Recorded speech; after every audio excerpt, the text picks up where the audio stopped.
Welcome to our first video session.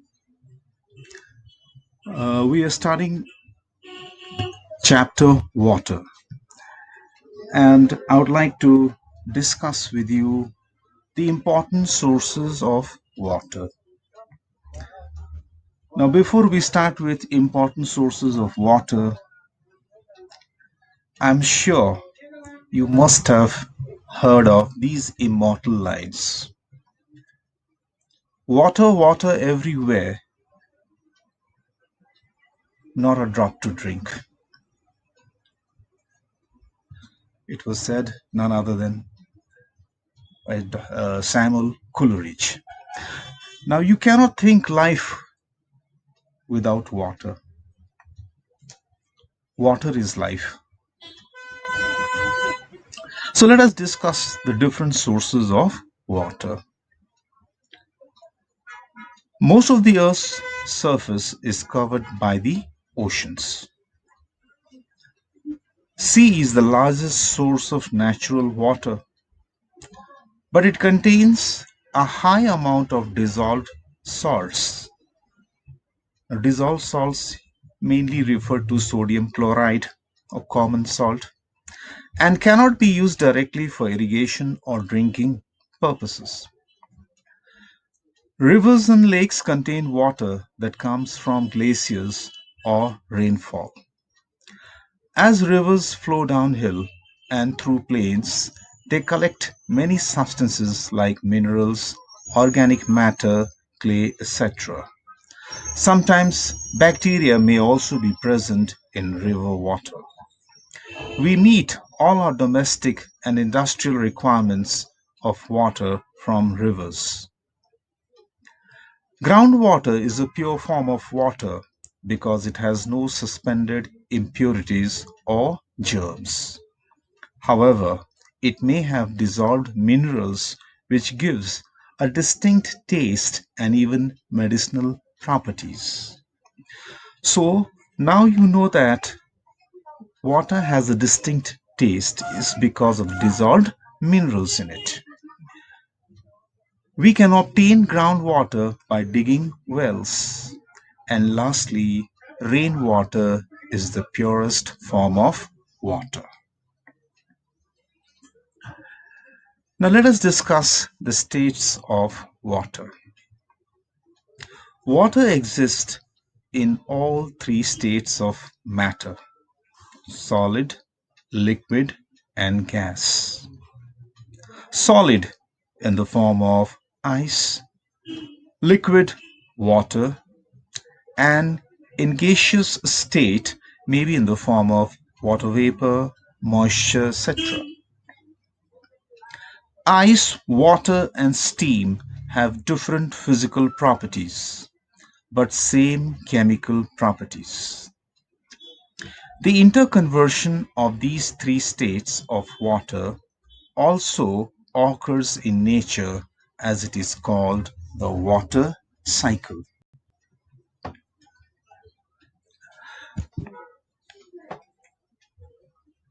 By simply heating or by cooling, we can bring about the change in state of water.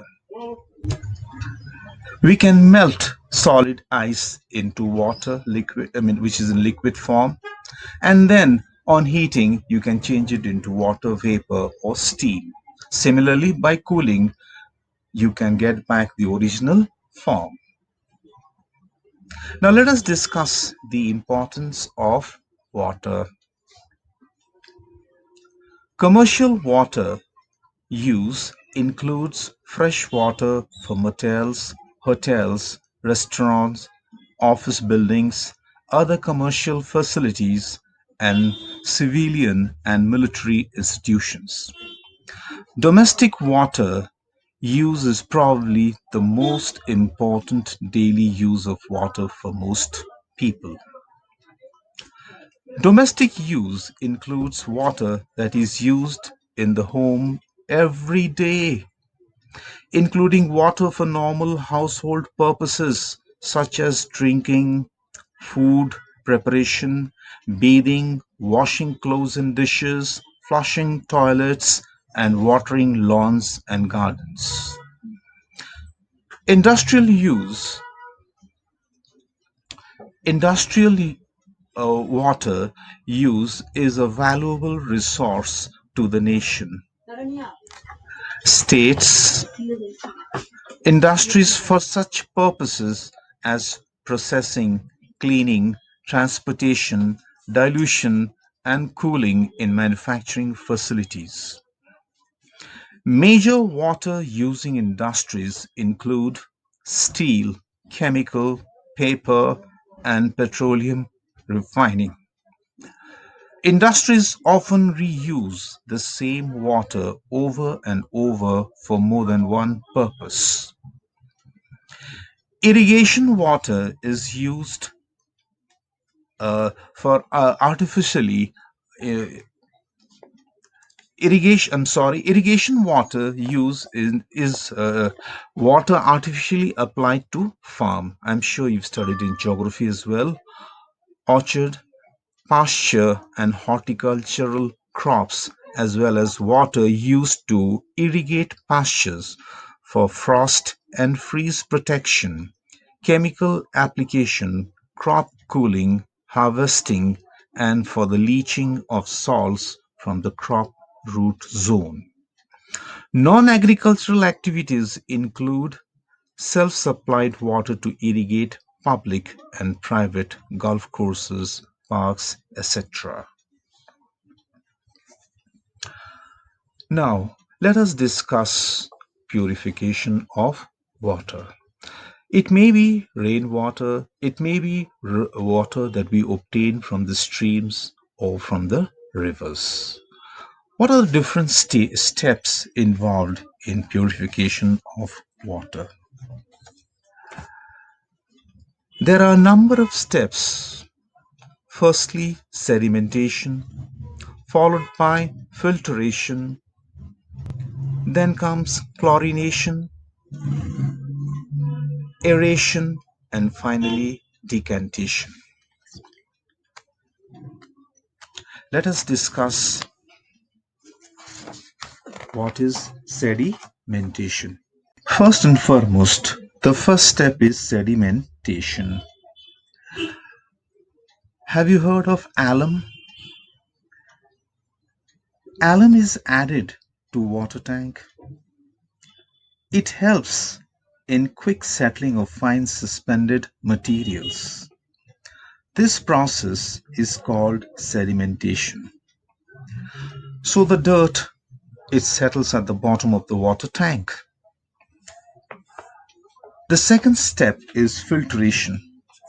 In this process, water is filtered through sand filters, which consist of a bottom layer of graded gravel, middle layer of coarse sand, and top layer of fine sand.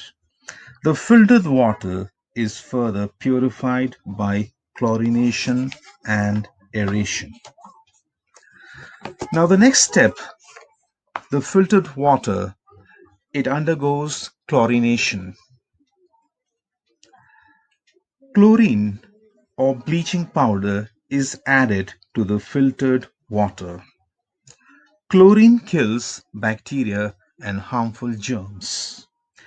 This is a very effective method of purifying water. The next step is aeration. Simple exposure of water to air or spraying it through fountains is the usual method of aeration. Aeration improves taste and odor. Oxygen from air gets dissolved in water. Dissolved oxygen helps for purification of water by killing bacteria. This also removes any odor of water. And finally, we come to the last step, which is decantation. Decantation is a process to separate mixtures.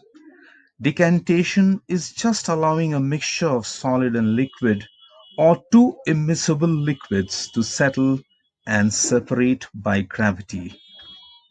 A mixture of chalk dust or flour with water can be separated by this method.